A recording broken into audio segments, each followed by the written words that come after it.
Millet Marvels, changing the way world eats by Tenali Double Horse.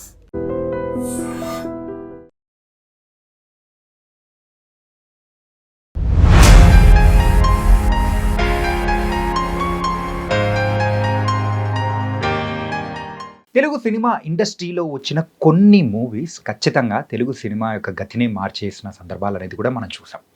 1950స్లో ఒకసారి observe చేసుకుంటే మాయాబజార్, ఆ తర్వాత మనం చూస్తే అల్లూరి సీతారామరాజు అని, మోసగాళ్ళకు మోసగాడు, ఇలా ఒక్కొక్క జనరేషన్కి తగ్గట్టు ఒక్కొక్క డెకేడ్కి తగ్గట్టు ఆ ఒక మూవీస్ అనేది కూడా వచ్చాయి. 1989లో వచ్చిన ఒక మూవీ కంప్లీట్గా ఒక న్యూ టెక్నాలజీతో ఒక డిఫరెంట్ సినిమాని మనకు పరిచయం చేసిన మూవీ శివ.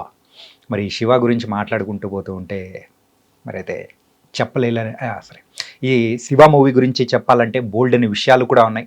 అండ్ ఆర్జీవి గారిని మనకు పరిచయం చేసిన మూవీ, అలాగే కొత్తగా మనని కూడా నాగార్జున గారిని చూపించిన మూవీ. మరి ఆ మూవీ గురించి మరైతే ఇప్పుడు తొందరలో మరి అది కూడా రిలీజ్ కాబోతుంది కాబట్టి దాని గురించి ఇంకా మనకు ఎన్నో విషయాలు చెప్పడానికి సీనియర్ ఫిలిం జర్నలిస్ట్ భరద్వాజ్ గారు మనతో పాటు సార్తో మాట్లాడదాం. Hi sir. నమస్తే సార్. నమస్తే. అసలు పాత్ బ్రేకింగ్ మూవీ అనుకోవచ్చా సార్ ఇది శివని? అంటే పాత్ బ్రేకింగ్ ఐడియాలజీ ఆ సందర్భంగా ముందుకు వచ్చింది. అంటే 90 దశకం ప్రారంభం అవుతున్న పరిస్థితి. ఆ టైంలో ఆర్ట్ సినిమాకి కమర్షియల్ సినిమాకి ఒక డివిజన్ ఉండేది. ఓకే. ఆ డివిజన్ని చెరిపే ప్రయత్నాలు మొదలైనాయి 89 ప్రాంతాల్లో. నిజానికి అంతకు ముందే మొదలైంది తమిళ్లో. అంటే మణిరత్నం ఒక రకంగా దానికి నాంది పలికాడు అనుకోవచ్చు. ఓకే. అంటే సినిమా 2 విభాగాలుగా ఉండేది, ఆర్ట్ సినిమా, కమర్షియల్ సినిమా అని. ఆర్ట్ సినిమా అంటే మనకి సత్యజిత్ రే గారు అలాగే రియలిస్టిక్గా ఉండేది సినిమా. కమర్షియల్ సినిమా అంటే రకరకాల హంగులతో ఉండేది, అంటే ఊహలకి అతీతంగా ఉండటం అనేది ఫార్ములాగా ఉండేది. అంటే ఒక హీరో విలన్ని అలా లాగగానే ఎక్కడో పడతాడు, అతను కొండ మీద ఉంటాడు, క్రేన్ల మీద కొట్టుకుంటారు, ఇలా ఎక్కడెక్కడో కొట్టుకుని మళ్ళీ ఆ స్పాట్కి వస్తాడు. ఈ పద్ధతిలో వెళ్ళేది. ఇలా కాకుండా రియలిస్టిక్ అప్రోచ్తో ఆర్ట్ సినిమా ఉండేది. అంటే కథ ఎక్కడ జరుగుతుందో అక్కడే జరుగుతుంది, అక్కడే ఉంటుంది వ్యవహారం అంతా. అది డీవియేట్ అయ్యి ఇంకెక్కడికో వెళ్ళదు. ఈ రెండింటిని మిక్స్ చేసి ఒక ఫార్ములా తయారు చేశారు. అలా తయారు చేసిన వాడు తెలుగు సినిమాకు సంబంధించి రామ్ గోపాల్ వర్మే. అది శివ సినిమా విషయంలో టెక్నీషియన్స్ అందరూ రామ్ గోపాల్ వర్మ పద్ధతి చూసి కంగారు పడ్డారు.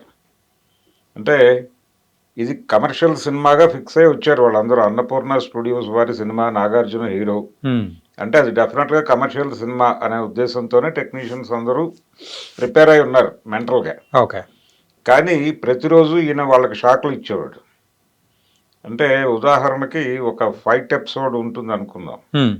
ఆ ఫైట్ ఎపిసోడ్ తీయటానికి ఆ యాక్షన్ కొరియోగ్రాఫర్, ఆ రోజుల్లో ఉన్నటువంటి యాక్షన్ కొరియోగ్రాఫర్ గారు రాజు, మాస్టర్ రాజు గారు, ఇలాంటి వాళ్ళు వచ్చేసి వాళ్ళ స్టైల్లో వాళ్ళు మండుతున్న టైర్ల మధ్యలో నుంచి హీరో అలా దూకి కొట్టడం ఇలాంటివేవో వాళ్ళు డిజైన్ చేసుకుంటే, ఓకే, ఇవేవి అక్కర్లేదు, ఒక టీ స్టాల్లో ఒక ఇరానీ కేఫ్లో అలా నిలబడి ఉండగా టప్మని ఓ దెబ్బ కొడతాడు అంతే అని చెప్తే వాళ్ళు ఇదేం ఆడుతుంది అనుకుంటారు కదా న్యాచురల్గా. ఖచ్చితంగా. అంటే అప్పటి వరకు వెళ్తున్న పంతాని ఈయన మారుస్తే కమర్షియల్ సినిమాని రియలిస్టిక్ వేలోకి లాక్కొచ్చాడు ఒక రకంగా. ఓకే.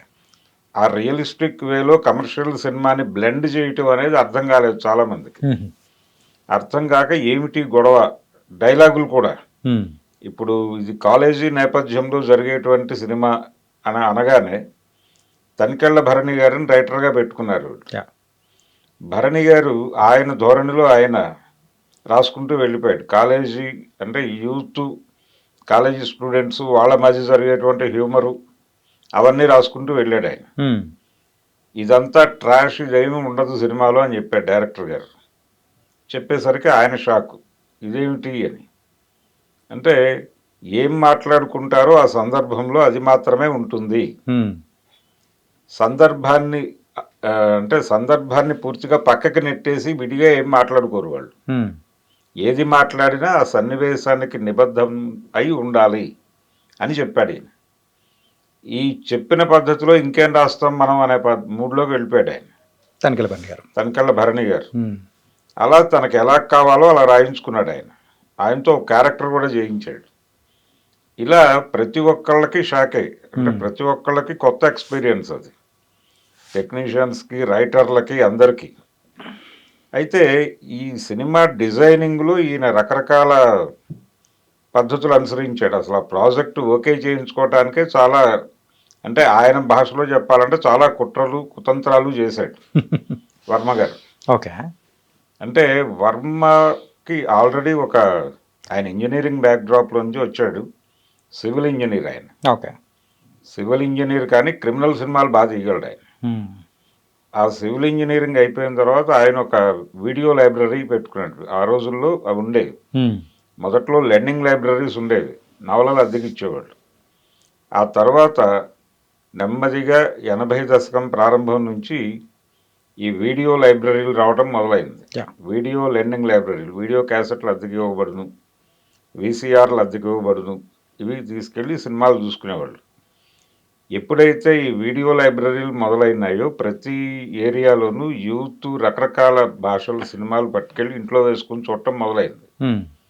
అప్పటి వరకు థియేటర్లో వస్తే మాత్రమే ఇతర భాష సినిమాలు చూసేవాళ్ళు. అంటే ఇంగ్లీషు, హిందీ సినిమాలకు మాత్రమే ఎక్స్పోజ్ అయినటువంటి తెలుగు యూత్ ప్రపంచ సినిమాకి, కొరియన్ సినిమాలకి ఇలా రకరకాల క్యాసెట్లు వచ్చేవి అక్కడికి. వీటికి ఎక్స్పోజ్ కావటం మొదలైంది. అంటే మనకి ఈ మధ్య కాలంలో కరోనా తర్వాత ఓటీటీకి ఎక్స్పోజ్ అయిన ఆడియన్స్ ఎలాగైతే స్థాయి పెరిగిందని మాట్లాడుకుంటున్నాము, ఈ వీడియో పార్లర్ల వలన స్థాయి పెరిగినటువంటి ఆడియన్స్ కూడా ఒక బ్యాచ్ తయారైంది. ఓకే. వాళ్ళ కోసం, వాళ్ళ స్థాయిని అందుకోవడానికి సినిమా ప్రయత్నం చేయాలి అనే ఉద్దేశంతో ఈ వీడియో పార్లర్ పెట్టినటువంటి రామ్ గోపాల్ వర్మ గారు ఉండేవాడు. ఓకే. ఆయన దగ్గరికి నవయుగ, సారథి స్టూడియోస్కి సంబంధించిన పర్వతనేని శశిభూషణ్ గారు ఇలాంటి వాళ్ళు వచ్చి క్యాసెట్లు పట్టుకెళ్ళేవాడు. వాళ్ళతో ఈయన ఇంటరాక్ట్ అయ్యేవాడు. ఆ ఇంటరాక్షన్లో ఇతని అభిప్రాయాలు, వాళ్ళ అభిప్రాయాలు భిన్నంగా ఉండేది. ఏదో మాట్లాడుతున్నాడు కుర్రాడు అనుకుని వాళ్ళకి కావాల్సిన క్యాసెట్లు వాళ్ళు పట్టుకెళ్ళి చూసేవాళ్ళు. ఈ క్రమంలోనే యార్లగడ్డ సురేంద్ర గారితో పరిచయం రావటం, ఇలా మొదలైంది ఆయన ప్రయాణం. ఆయన ఇతను సినిమా మేధావి అనే విషయం గుర్తించాడు. నిజానికి ఈయనకి సినిమా లింకులు ఉన్నాయి. ఇవిడ ఫాదర్ సౌండ్ ఇంజనీర్, ఫాదర్ రాజు గారు. ఓకే. ఆయన హైదరాబాద్లో ప్రారంభమైనటువంటి 2 పెద్ద స్టూడియోలకి ఆయనే టెక్నికల్గా సపోర్ట్ చేసింది. ఓకే. ఆ రోజుల్లో అన్నపూర్ణ స్టూడియోస్కి, అలాగే రామానాయుడు స్టూడియోస్కి కూడా. ఆయనకి వీళ్ళందరితోనూ మంచి రిలేషన్స్ ఉన్నాయి. నాగేశ్వరరావు గారితో మంచి రిలేషన్ ఉంది, నాగేశ్వరరావు గారి పిల్లలతో ఆయనకి పరిచయం ఉంది, అలాగే వెంకటేష్ వీళ్ళతో కూడా పరిచయం ఉంది, రామానాయుడు గారితో కూడా. ఈ క్రమంలోనే ఇంజనీరింగ్ చదివినటువంటి కొడుకు నేను సినిమాల్లోకి వెడతాను, సినిమా తీస్తాను, డైరెక్ట్ చేస్తాను, ఇలాంటి మాటలు మాట్లాడుతుంటే ఏం చేయాలో అర్థం కాక, సరే ఫైనల్గా ఆయన ఎవరో ఒకళ్ళకి దగ్గర ఓపెన్ చేయాలని చెప్పి వెంకట్ గారికి పరిచయం చేశాడు. ఈయనకి ఆల్రెడీ వీడియో లైబ్రరీ నుంచి కొన్ని లింక్స్ ఉన్నాయి అక్కడ, యార్లగడ్డ సురేంద్ర గారు వీళ్ళతో. నేరుగా వాళ్ళ ఫాదర్ నుంచి వెంకట అక్కినేనితో ఒక సిట్టింగ్ వేసే అవకాశం దొరికినప్పుడు అక్కడి నుంచి ఆయనకు ఒక కథ చెప్పాడు. అంటే ఒక హారర్ జానర్లో కథ చెప్పాడు. ఈ హారర్ జానర్ కథ కూడా నచ్చింది ఆయనకి. నచ్చి ఆ సినిమా చేద్దాం అనుకున్నాడు ఆయన. అయితే ప్రతి చోట నీ అనుభవం ఏమిటి అనేది అడగటం మొదలైంది. ఈ అనుభవం కోసం సురేంద్ర గారు ఈయనతో రకరకాల పనులు చేయించాడు అక్కడ. అంటే రావు గారి ఇల్లు అనే సినిమా, ఆ సినిమాకి ఒక డైరెక్టర్ని ఈయనే సజెస్ట్ చేసిన డైరెక్టర్ తరణి అనే అతనైతే బాగుంటుంది అని సజెస్ట్ చేసి తరణిని పెట్టి, ఆ తర్వాత ఆ తరణి ఇన్సెక్యూరిటీగా ఫీల్ అయిపోయి ఇతను ఉండటం వలన తనకి ఇబ్బంది కలుగుతుందేమో అని భయపడి ఇతన్ని పంపించేయాలని ఆయన కుట్రలు పన్ని, ఆ తర్వాత కలెక్టర్ గారు అబ్బాయి సినిమాలో గోపాల్ గారి దగ్గర పనిచేసి ఆయన వర్క్ స్టైల్కి ఇతని వర్క్ స్టైల్కి తేడాలు వచ్చి ఆయన ఇతన్ని తీసేయాలనుకుని, ఇలా ఈ గందరగోళాల మధ్య ఫైనల్గా ఆయన ఒక స్క్రిప్ట్ చెప్పి, అంటే నాగార్జునతో సినిమా చేయాలి, నాగార్జునతో సినిమా ఆయన రాఘవేంద్రరావు గారికి ఒక లైన్ చెప్పమన్నారు, ఈయన వెళ్ళి చెప్పాడు వర్మ.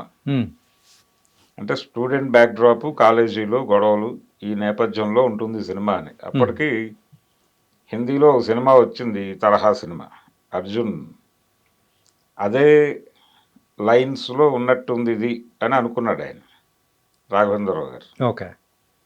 అనుకుని ఆయన ఆ ఒరిజినల్ సినిమా తీసుకుని ఒక రీమేక్ చేశాడు. అది అలా అర్థమైంది ఆయనకి. ఉమ్, అయితే ఇతని ధోరణి వేరు.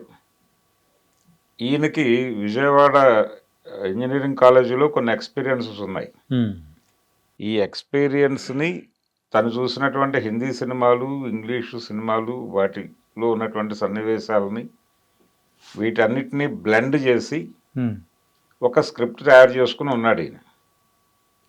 ఇది వీళ్ళకి కన్విన్సింగ్గా అనిపించింది, యార్లగడ్డ సురేంద్ర గారికి అలాగే వెంకట్ గారికి. ఉమ్, సరే, ఆల్రెడీ కొంత ఏదో ఎక్స్పీరియన్స్ కూడా గెయిన్ అయి ఉన్నాడు కాబట్టి ఫైనల్ జడ్జిమెంట్ నాగార్జున గారికి వదిలారు. ఆయన కూడా కన్విన్స్ అయ్యాడు. ఓకే. అలా మొదలైంది ప్రాజెక్ట్.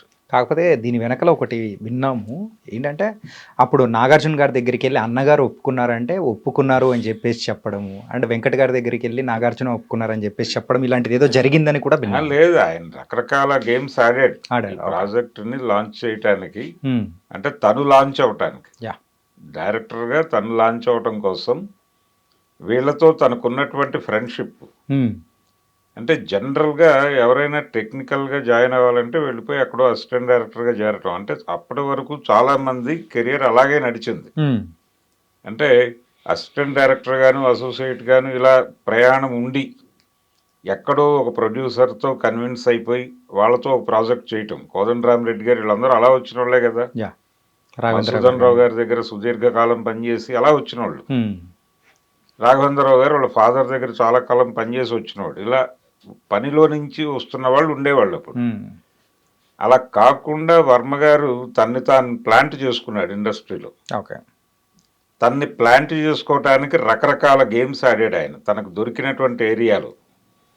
తను ఎక్కడైతే ఎక్స్పోజ్ అయ్యాడో, ఎవరైతే తనకి అట్రాక్ట్ అవుతున్నారు అని అనిపించిందో వాళ్ళందరినీ వినియోగించుకుని ఒక ప్రాపర్ లాంచింగ్ కోసం శివ అనే సినిమాని డిజైన్ చేశాడు. ఉమ్, దీనిలో ఆయన రకరకాల చోట్ల నుంచి రకరకాల ఎలిమెంట్స్ వాడుకున్నాడు.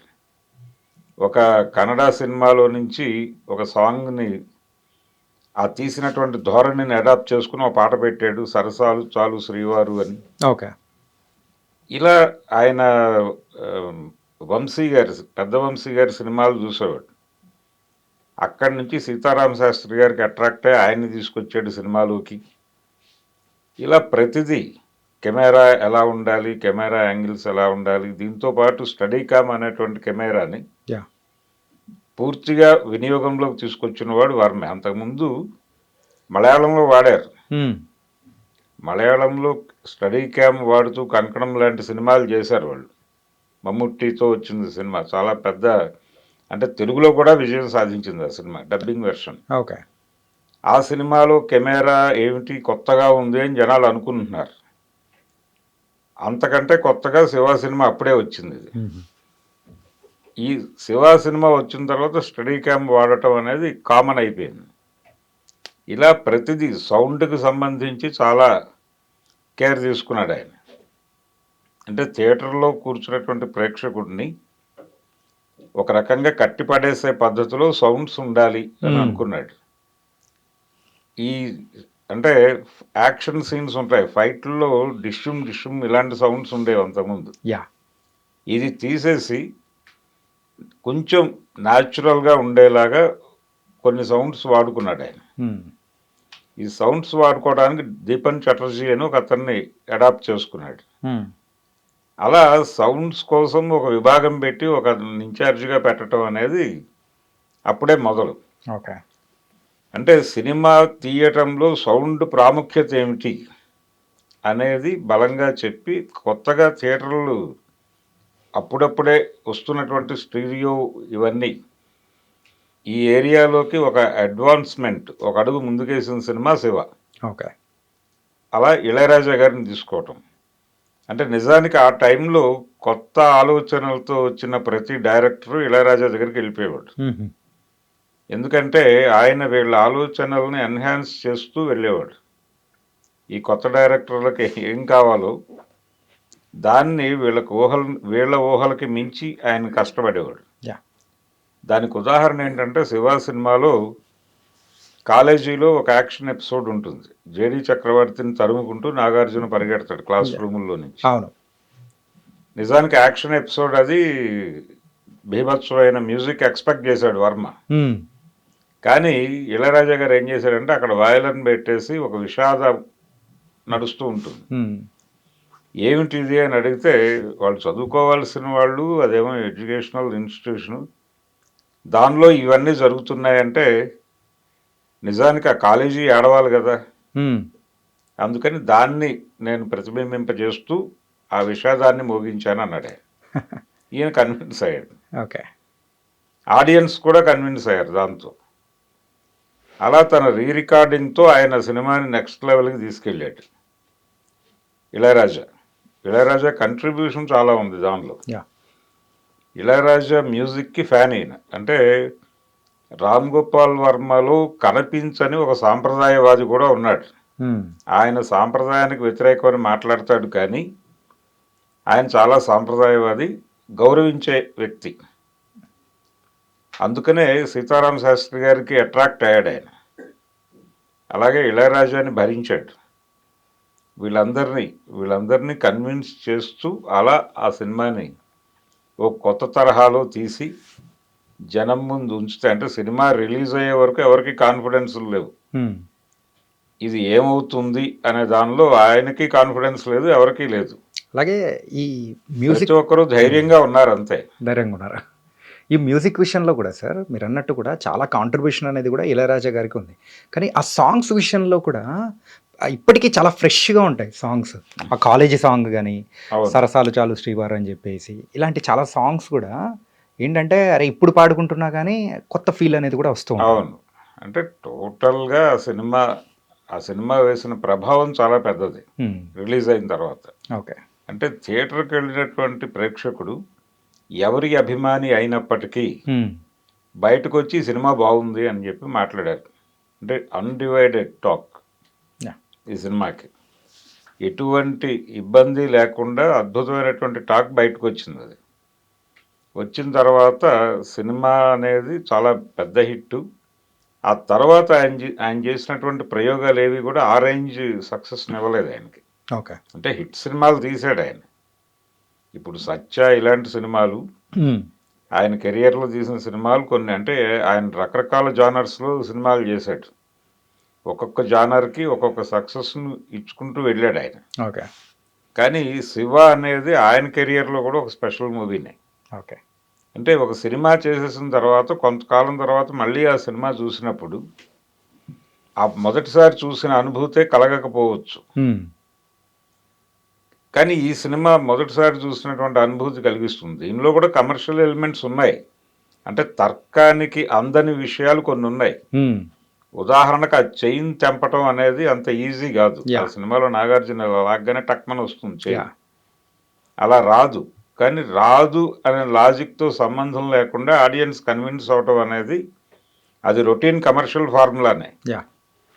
ఆ కమర్షియల్ ఫార్ములాని తనకు అనుగుణంగా వాడుకుంటూ, అంటే కమర్షియాలిటీని బ్రేక్ చేస్తూ వాస్తవికంగా ఉండేలాగా రియలిస్టిక్ వేలో సినిమా నడుస్తోంది అని చెబుతూ ఓ పక్కన మధ్యలో ఇలాంటి ఎలిమెంట్స్ కూడా మిక్స్ చేసుకుంటూ వెళ్ళాడు ఆయన. రైట్. దాంతో ఆడియన్స్ అలా ట్రావెల్ అయ్యారు ఆ సినిమాతో. ఆ ట్రావెల్ అవటము ఒక్కొక్కళ్ళకి వాళ్ళ ప్రాంతపు అనుభవాలు, వాళ్ళ కాలేజీ అనుభవాలు ఇవన్నీ స్ఫురణకు వచ్చినాయి. అలాగే హీరోయిన్ క్యారెక్టర్ డిజైన్ చేయటం, అమల గారు చేసినటువంటి హీరోయిన్ క్యారెక్టర్ చాలా రియలిస్టిక్గా ఉంటుంది. ఆ అప్రోచ్ అంతా సినిమా మొదలైన చాలాసేపటి వరకు నాగార్జున చాలా సైలెంట్గా ఉంటాడు సినిమాలో. డైలాగ్స్ కూడా చాలా తక్కువ ఉంటాయి, ఏమీ ఉండదు, అలా నిలబడి ఉంటాడు అంతే. జస్ట్ ఏదో వాచ్ చేస్తున్నట్టుగా ఉంటాడు, ఒక ప్రేక్షకుడి పాత్రలో ఉంటాడు అతను. నెమ్మదిగా కథతో మిక్స్ అవుతుంది ఆ క్యారెక్టర్. ఆ మిక్స్ అయ్యి ఈ ధోరణి కూడా కొత్త అప్పటికి. నిజానికి దీనికంటే ముందు ఆ ధోరణిలో అంటే హీరో అలా సైలెంట్గా కథలో బ్లెండ్ అయి నడవటం అనేది బాపు గారు తీసినటువంటి మంత్రి గారి వేంకుడు సినిమాలో కనిపిస్తుంది, చిరంజీవి గారిది. చిరంజీవిది. ఆ ధోరణి ఈ సినిమాలో కనిపిస్తుంది. ఇలా ఈ సినిమా టేకింగ్ దగ్గర నుంచి ప్రతి అంశంలోనూ రకరకాల ఇన్స్పిరేషన్స్ ఉన్నాయి ఆయనకి. ఇళయరాజాని తీసుకోవటానికి కూడా ఆయనకి వంశీ గారు వీళ్ళందరూ ఇన్స్పిరేషనే. ఓకే. ఆ తర్వాత వంశీతో ఈయన స్ట్రైట్గా ఓ సినిమా తన బ్యానర్లో ఓ సినిమా చేయించుకున్నాడు ఓకే. వర్మ గారు. అలా ఒక కొత్త బ్యాచ్ని అందించాడు ఇండస్ట్రీకి. అప్పటికి నాగార్జున గారు అమల గారికి పెళ్ళయిందా సార్? లేదు, ఇంకా కాలేదు వాళ్ళు. అలాగే ఈ మూవీలో ఇంకొక స్పెషల్ క్యారెక్టర్ గురించి కూడా మనం మాట్లాడుకోవాలి. అది భవానీ. భవానీ ఏంటంటే రఘువరన్ గారి ఇంపాక్ట్ మాత్రం చాలా వరకు చూపించింది. ఏంటంటే అక్కడ చూడ్డానికి అప్పటి వరకు చూసిన విలన్స్ ఎట్లుంటారంటే గడ్డాలు మీసాలు పెంచుకుని ఘాటు కానీ సంథింగ్ డిఫరెంట్గా అనిపించాయి. ఈ భవానీ అని పేరు పెట్టడానికి ఆయనకు ఒక ఇన్స్పిరేషన్ ఉంది. వంగవీటి రాధ. యా. రాధ అనగానే ఒక అంటే ఇది ఒక ఆడపేరు అనుకుంటూ ఉంటారు కానీ యా. విజయవాడకు సంబంధించి రాధ అనే పేరుకు ఒక ప్రత్యేకమైనటువంటి ఇది ఉంది. ఏది ఇప్పుడు రంగా గారు అబ్బాయి కాదు, రంగా గారు అన్నగారు రాధ. ఓకే. ఓకే. ఆ రాధ పేరులో నుంచి పుట్టిందే ఈ భవానీ పేరు. ఓకే. అలా అలా ఆయన చదువుకున్నటువంటి Vijayawada engineering college, Siddhartha engineering కాలేజ్లో చదువుకున్నాడు ఆయన. ఆ రోజుల్లో యునైటెడ్ ఇండిపెండెంట్స్ అని ఒక స్టూడెంట్ ఆర్గనైజేషన్ ఉండేది. ఓకే.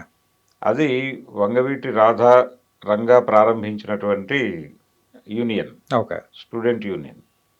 దానికి ప్యారలల్గా యుఎస్ఓ అని ఉండేది. ఆ యుఎస్ఓతో ట్రావెల్ అయ్యాడు ఈయన. అందుకని యుఎస్ఓకి కౌంటర్ పార్ట్ యుఐ.